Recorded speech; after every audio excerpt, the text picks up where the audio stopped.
My question comes that I seen that this was supposed to be the moral defense to build the wall. And we can argue whether we need to secure our borders and stop immigrants from coming in, but is the question really about using eminent domain to take people's private property to build a wall, or is it about finding a way to sustain our border to stop people from being able to scale it? Like you said, Stanford has found a way to prevent intruders without a physical wall. Shouldn't the US aspire to do just as good as Stanford is?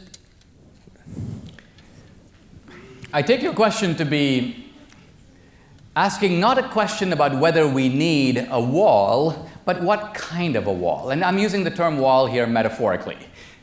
You seem to agree. This reminds me a little bit, by the way, of Frost's poem Mending Wall. Because in Mending Wall, you've got a neighbor who's railing against his neighbor for building a wall, right?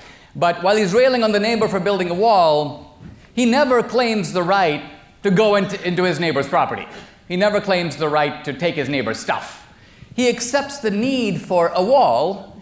He just doesn't like the wall.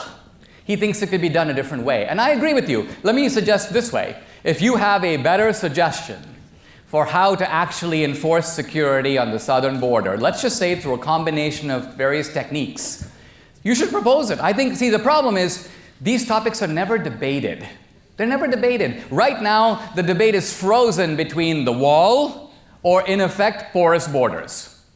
It's a very bad debate. We should actually be debating what is the best way to enforce security on the southern border. And I'm not dogmatic about that. I'm open to all kinds of ideas. I think Trump's point in emphasizing the wall is simply this, that for now 30 years, there are these bogus debates about fixing immigration and things like what do we do with all the illegals who are in America and so on. None of those problems can be seriously considered until a country has a real border.